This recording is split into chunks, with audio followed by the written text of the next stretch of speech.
Buenas tardes, Sebastián. Buenas tardes, Edwin.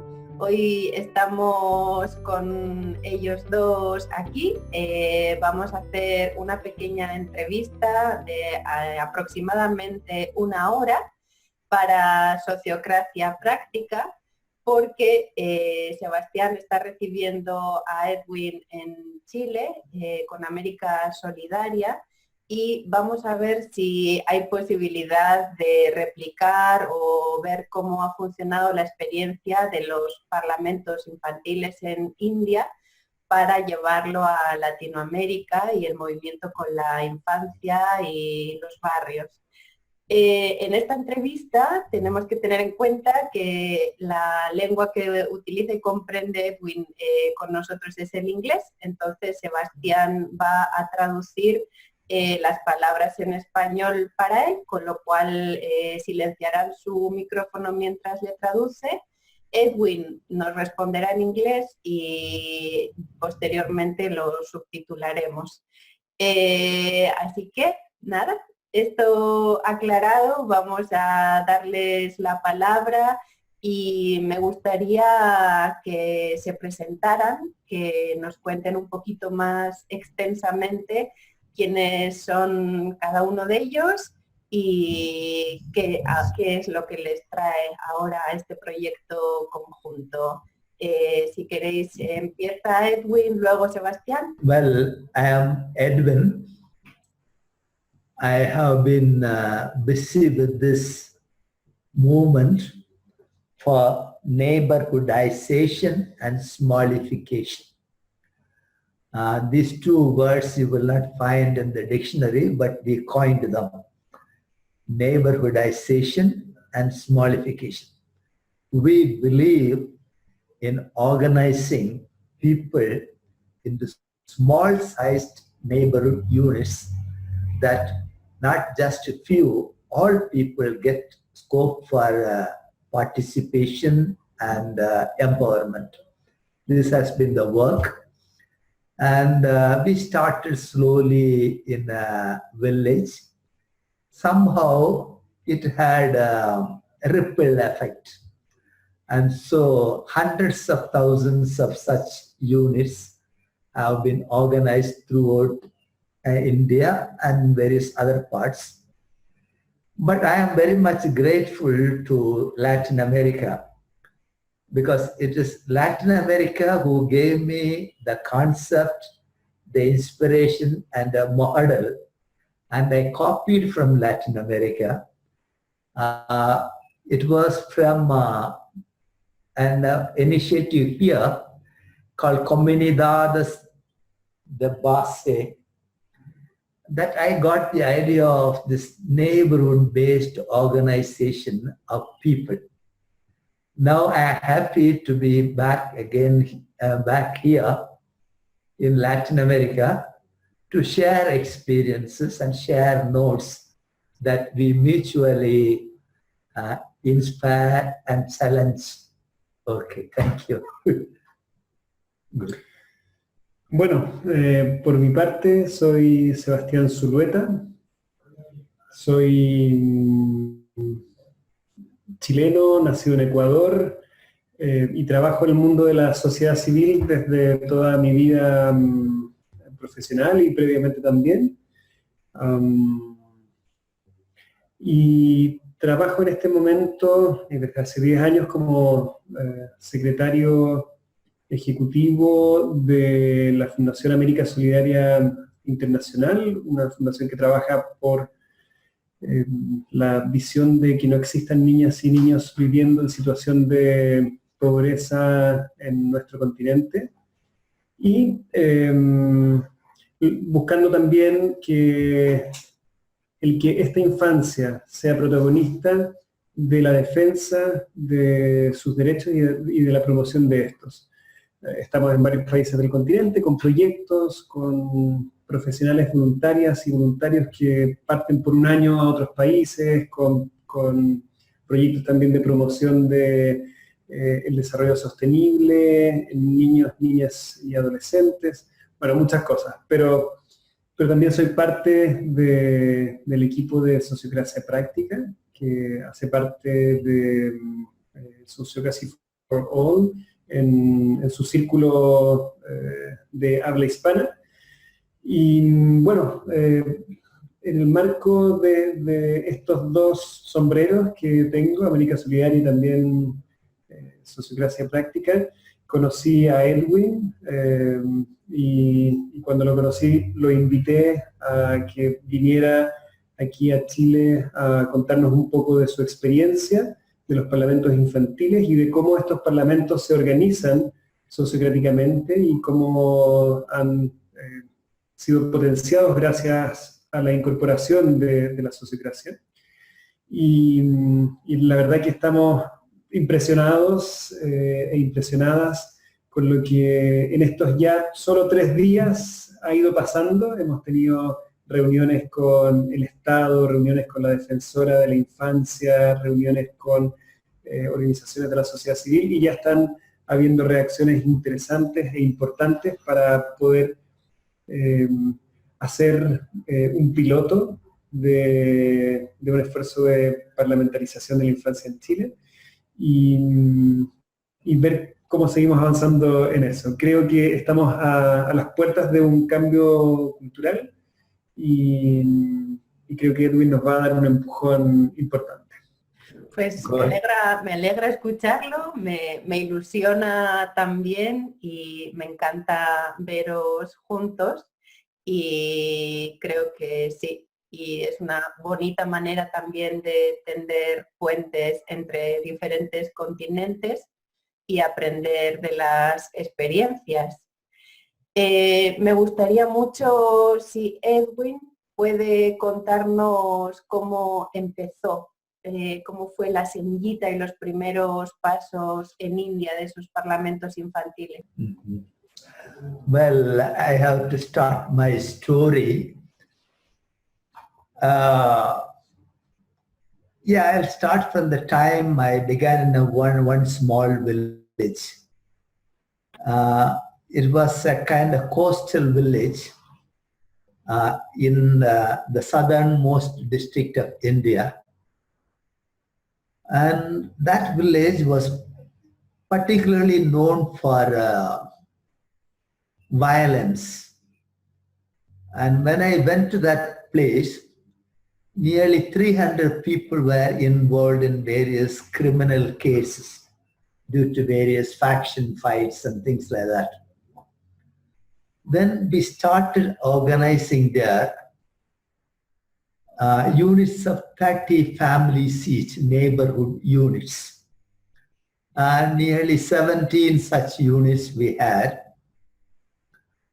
And from each of these units, we chose representatives to form the village representative general body. I mean, that means 5 from each neighborhood became the representative general body, and 1 from each neighborhood became the executive committee. And then we also, to support this process, we also had a kind of a credit society that also was neighborhood based. That means, representatives from each neighborhood were in the executive committee. And then similarly, we had a housing society and a formation society to form people, to give them animation, training, and so on. And we also had a village tribunal or a court, also consisting of representatives from each neighborhood. We used to tell them, choose properly, because they are going to sit in judgment tomorrow. When you go with a case, they must give you a fair judgment. So they chose from each neighborhood a judge, and they all together, they formed the village tribunal.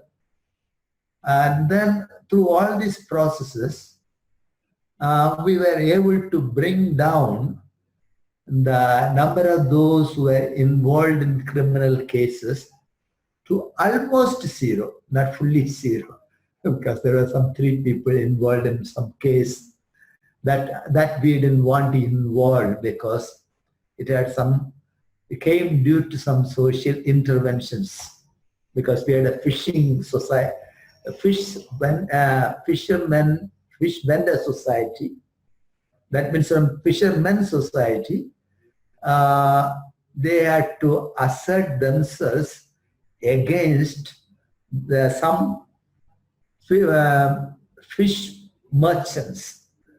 They were in a kind of a bonded labor with this fishermen, with this fish merchants. That means they give loans and so on, and you'll have to sell it to them, and that way a kind of an enslavement. Against this, we started the fish worker society, yeah. And then they started marketing on their own. This created some violence. That issue, we did not take it up in the village tribunal. We left it to the civil court. Otherwise, even when people went there to the police station with any complaint, they said, no, we have village court, in that place. So go there like that. So through this process, the village was evolving.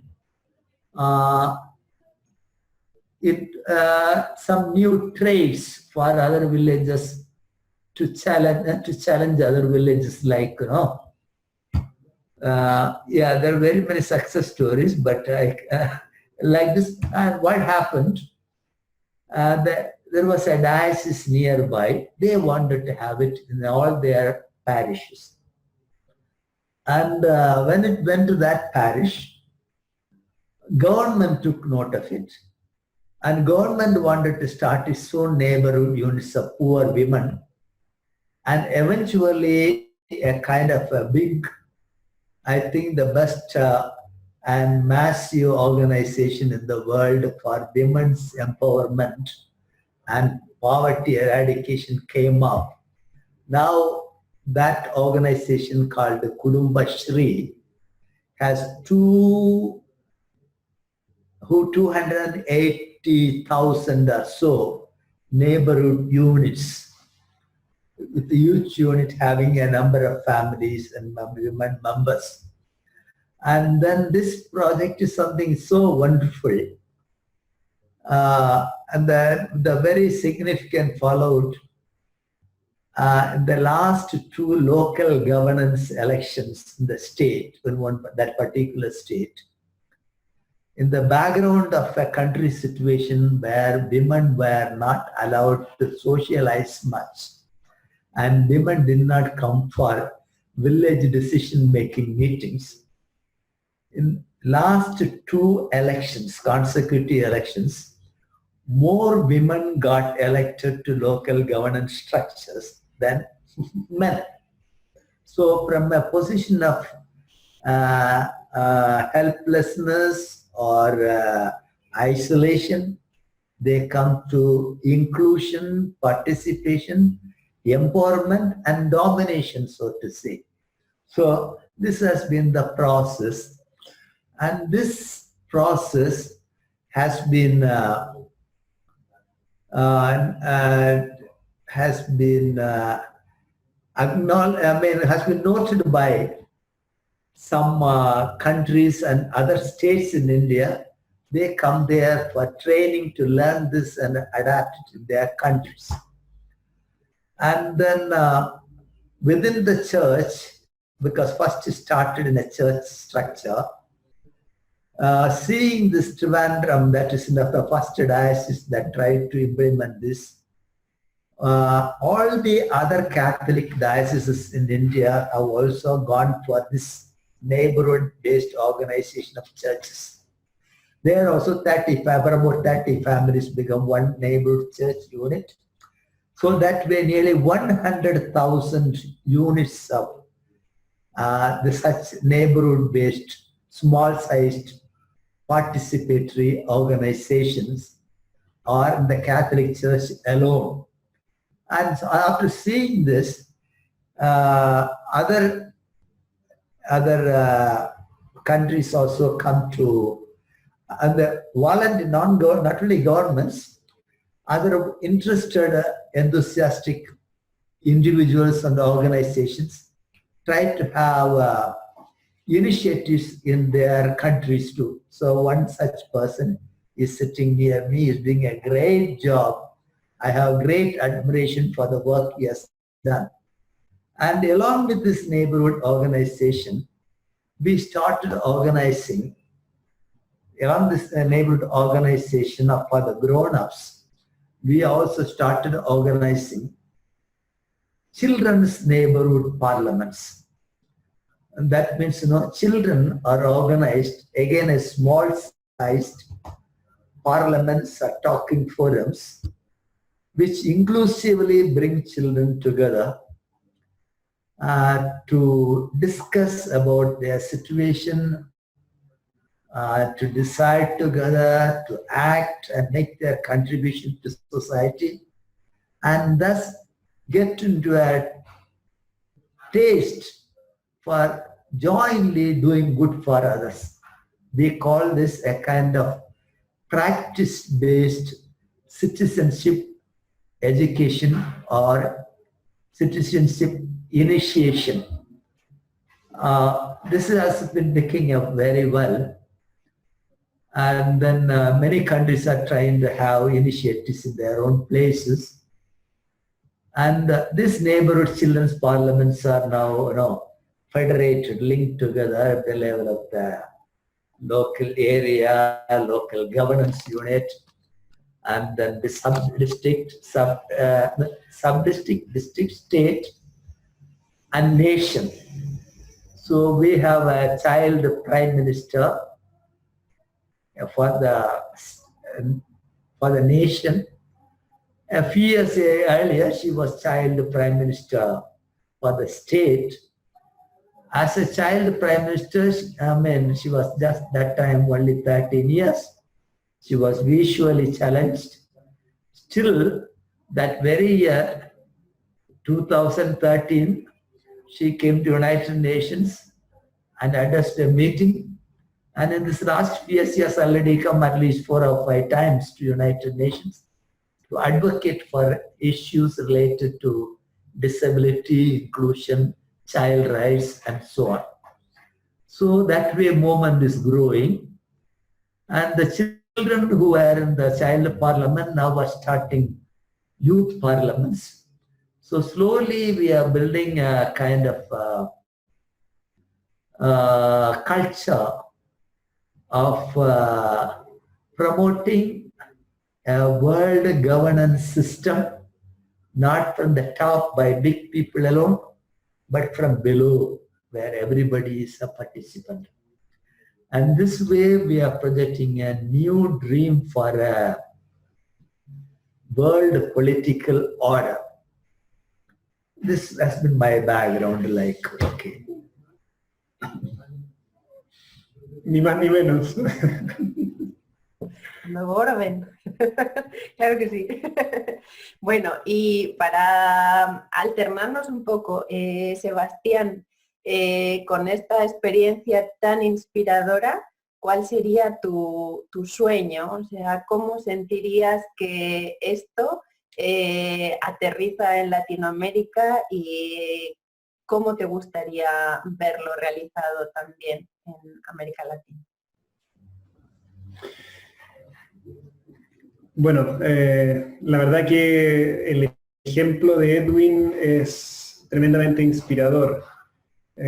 Cuando uno ve su entrega, el que duerme pocas horas diariamente y que está dispuesto a dar vueltas por el mundo compartiendo esta gran labor, uno dice, bueno, ¿cómo no vamos a continuar la posta?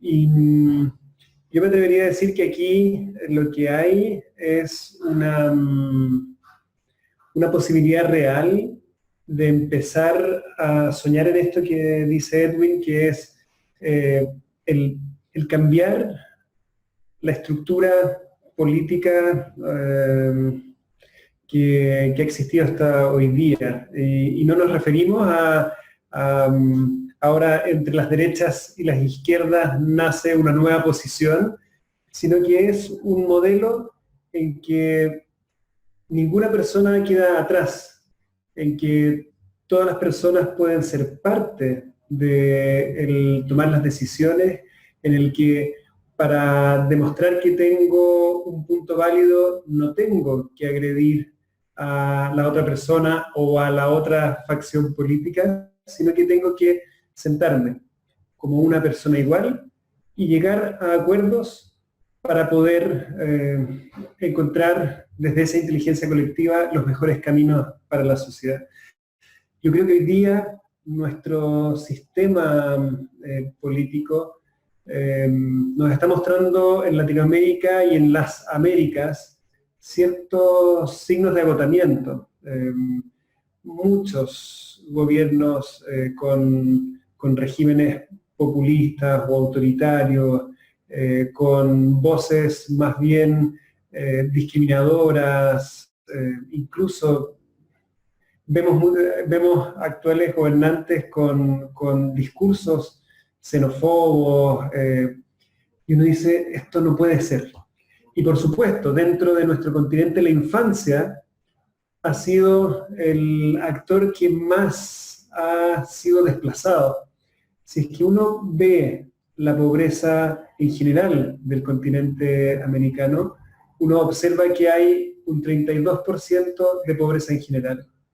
Cuando uno lo lleva a la pobreza de la infancia, se da cuenta que esa pobreza es de un 47%. Una de cada 2 niñas y niños vive en situación de pobreza en nuestro continente, y hay países donde 9 de cada 10 niñas y niñas viven en esa situación.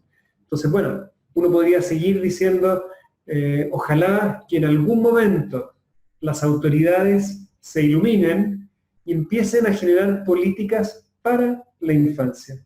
Y sin embargo, nosotros creemos que hay que cambiar esa mirada y hay que decir, no, no es políticas para la infancia, son niñas y niños y adolescentes participando, tomando decisiones dentro de un dominio de decisiones que esté acordado con ellas y ellos, y que puedan ir definiendo también el curso de las acciones en las que ellas participan y también que les van a afectar. Entonces, desde ese punto de vista, encontramos por un lado el modelo de parlamentos infantiles, que es no una representación política, es una representación desde las bases, desde el territorio, que después se va federando en distintos niveles hasta llegar a una representación a nivel nacional, pero que también podríamos escalarlo a una representación a nivel mundial, en que las personas van tomando decisiones, las niñas y los niños y adolescentes son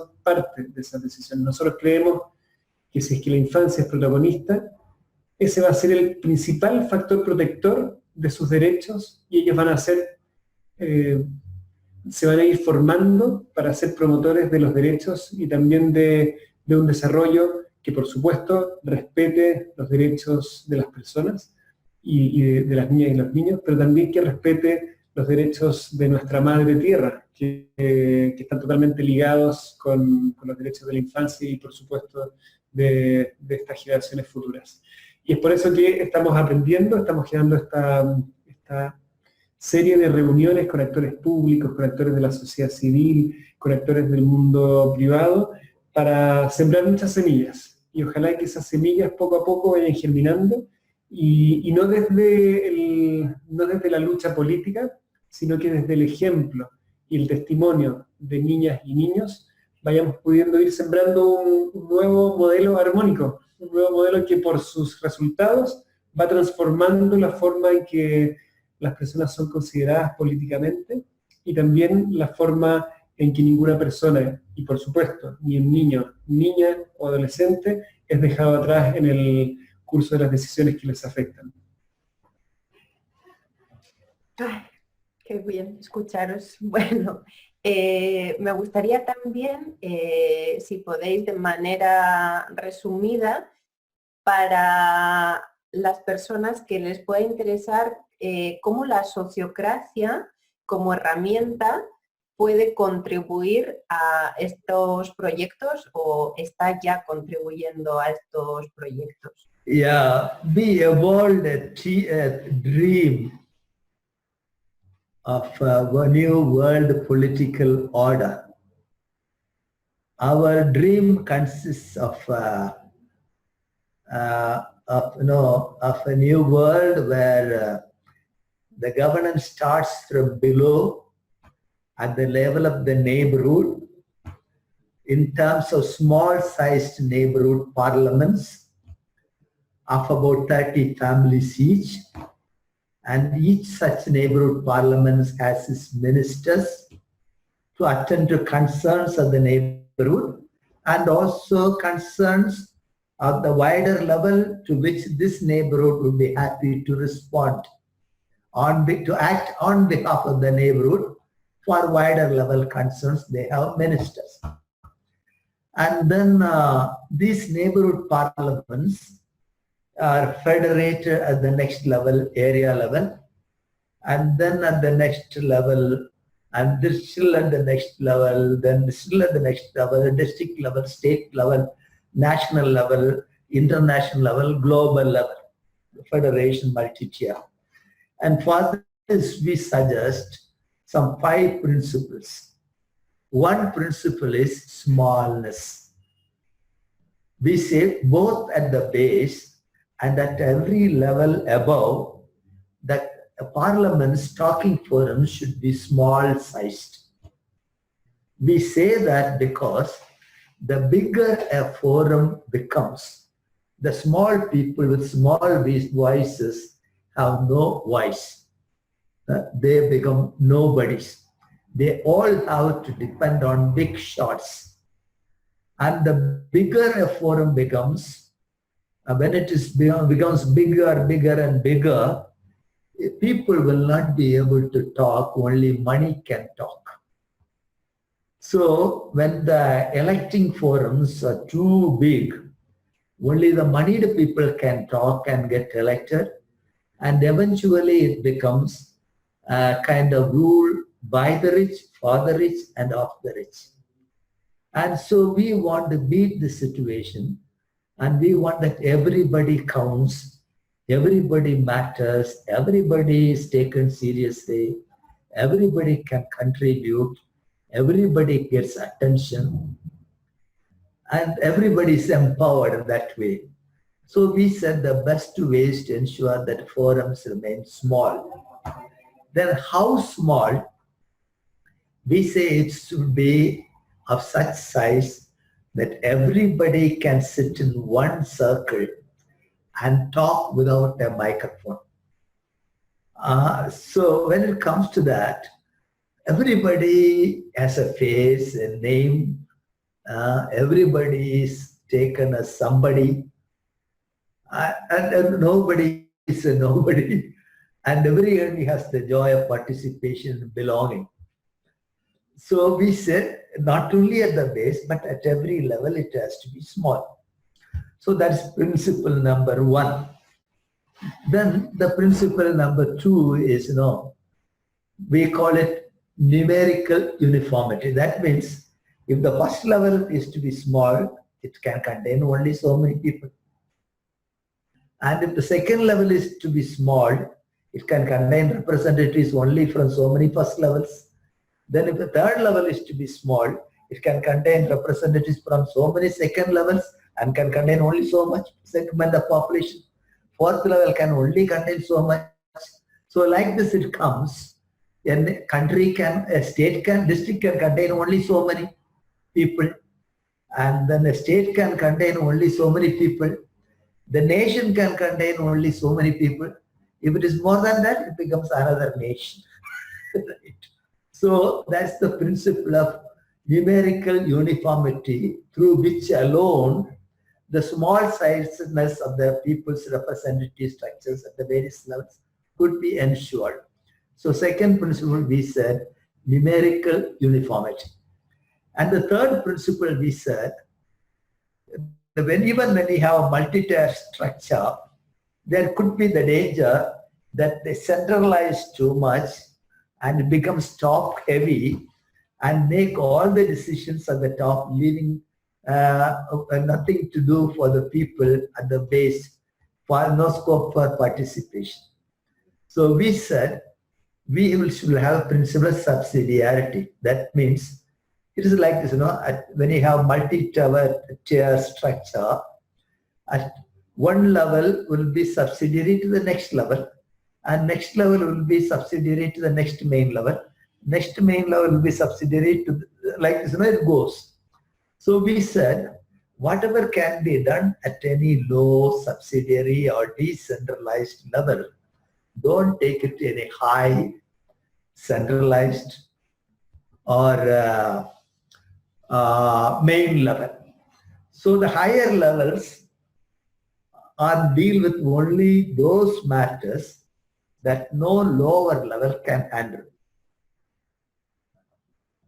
Whatever any lower level can do, no higher level should take it up, but leave it for them to decide, for the lower levels to decide. So when it comes like that, most of the decisions will have to be taken at the base. And when most of the decisions have to be taken at the base, when it is small-sized communities, it necessarily they will have to consult everybody, otherwise it will not function. So when everybody is consulted, what does everybody feel about? So I asked people, what do you feel about when you are consulted? They say, I feel happy, joyful, important. I feel that I am somebody, I have a sense of ownership and belonging, all the things that they say. And I say, everybody, I feel recognized also this. I say, basically everybody wants only recognition. And that's why they do so much competitive, competitive struggles and so on. No? They compete like that because they want to be recognized. No, I am somebody like. Here automatically by the very process of subsidiarity-based decision making, everybody gets consulted. And so everybody feels that they are somebody's, not nobody's. They are recognized, they are valued, that they matter. This feeling, if you could give to the people, we could do away with a lot of psychological and other such problems in the society. And so the principle of subsidiarity. And then the fourth principle we say is recall.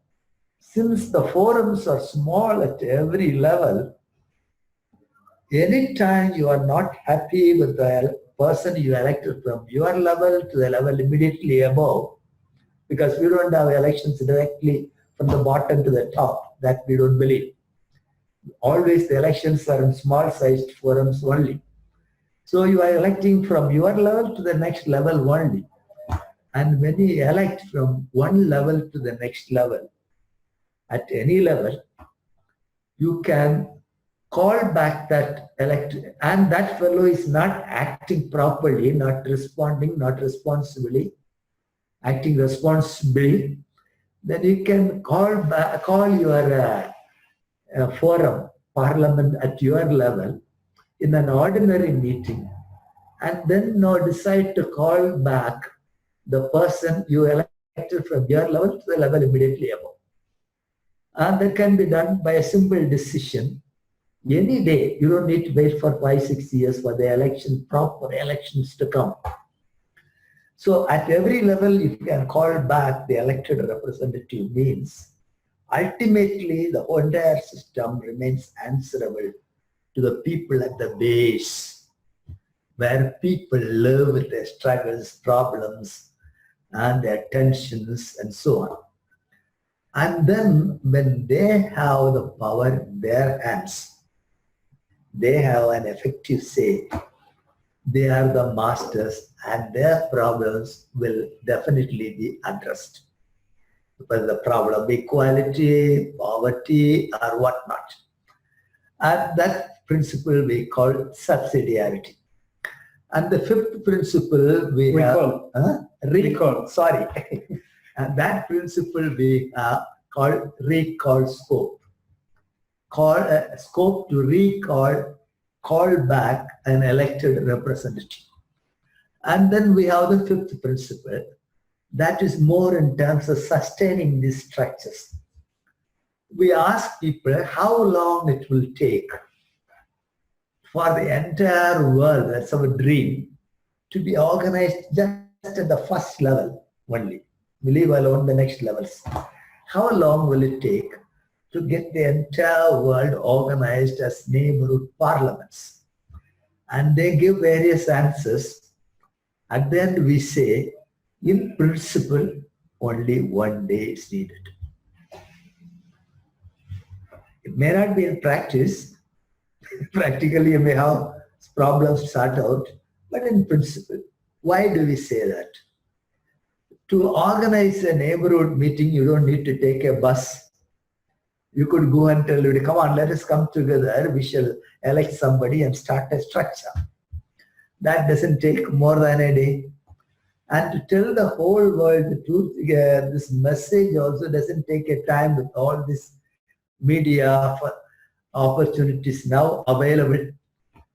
So you can communicate that, no, it is important that we come together for a better society, for better organization, better accountability. We come together at our own neighborhoods and then have structures. Please come together. To say that you don't need much time also. So it is easy to organize in principle the entire world into neighborhood parliaments. But the most difficult thing is to sustain these parliaments. How do you sustain the interest? How do you sustain their sense of belonging to that group?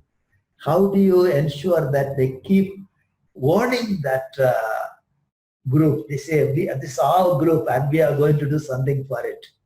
How do we ensure that, we feeling, that collective sense or a collective ego? And for that we found in experiment, in experience, that once you give them an activity to do together, they stay glued. Because they have to say, hey, we have to do this activity. Who are all we? Oh, so we only are, only we are here in this group. So we have to do it. So who can do what? All these interactions take place when they have an activity to do, and that activity itself brings people together. Common. And bring them back common bonds, common sense of belonging, common ownership and all that. And then we said, the more activities we give them to do together, they definitely stay alive and stay glued together. Get their unity, cohesiveness get consolidated. And then, so we said, principle of convergence. So how this fit with sociocracy? I will come to that. Principle of convergence means whatever you do it through this. If it can be do through that. So child rights, child welfare, greening, environment, old age care, health, whatever you do, try to do this together. Then the organization will have enough things to do and they will not die. They will have a sense of strong collective ownership. Once they have that collective ego adequately reinforced, they will not allow anybody to bypass them. Aren't we here? Why didn't we ask? They will ask.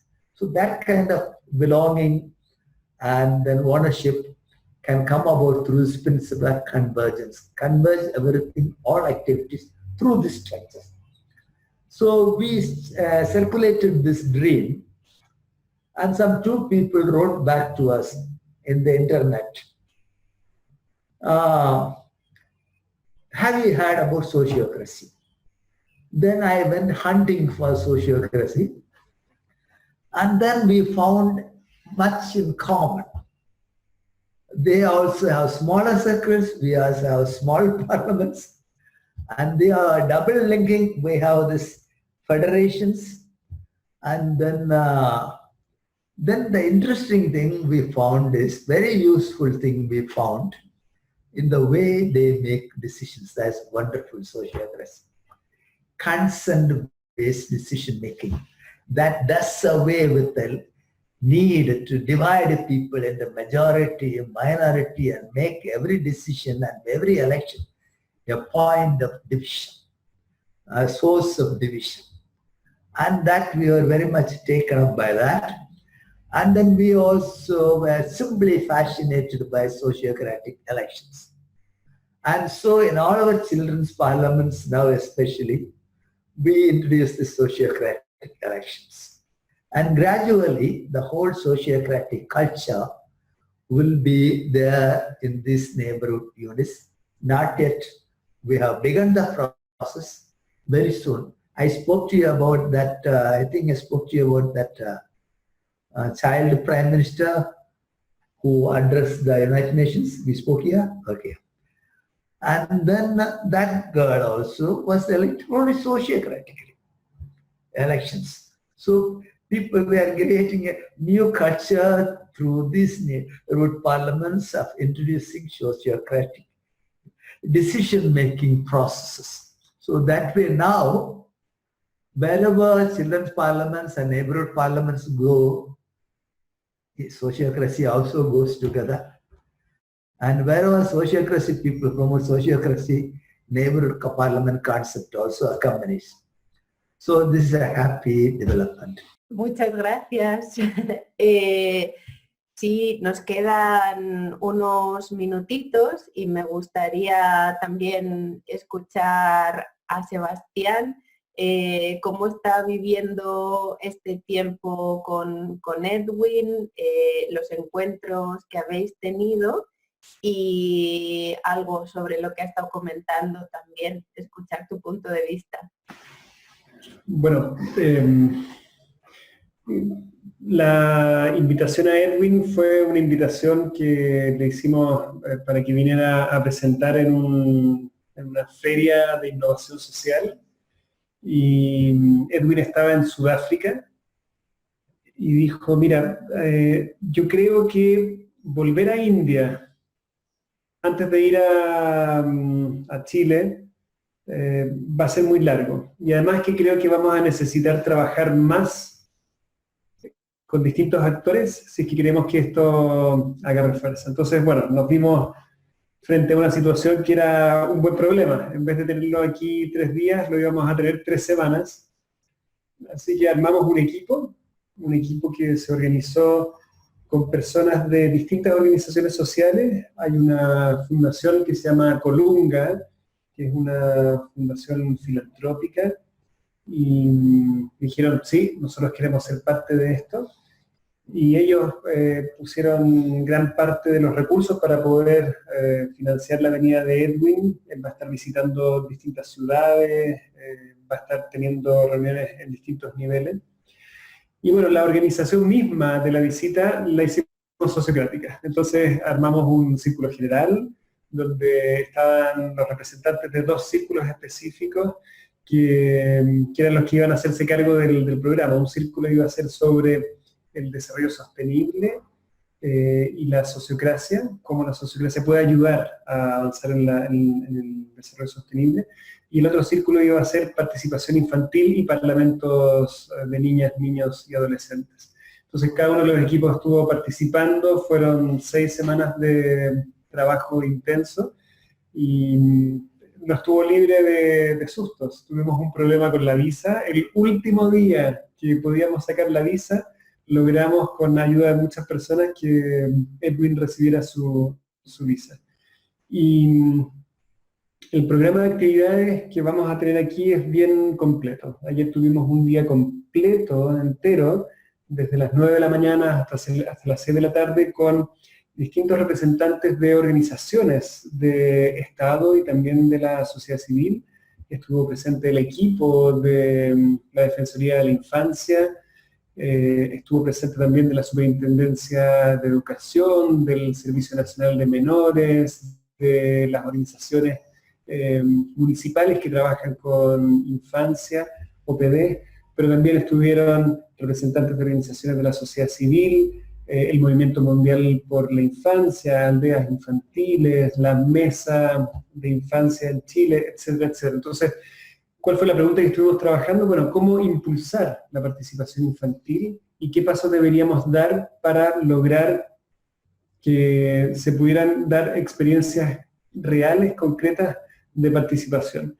Y ahí, bueno, llegamos a cosas bien concretas. Hoy día en la mañana nos volvimos a reunir con la defensora de la infancia, que es como la ombudswoman en Chile de la infancia, y llegamos a un acuerdo de constituir una mesa de participación infantil, de poder pilotear parlamentos infantiles y también ver si es que pudiéramos generar un espacio interinstitucional, multiactores de observar, como un observatorio a estos parlamentos infantiles en un futuro. Entonces, bueno, vamos a pilotear. Recién son ideas, Edwin lleva 3 días, va a estar 3 semanas, así que no sabemos en qué va a terminar esto. Pero después vienen otras cosas.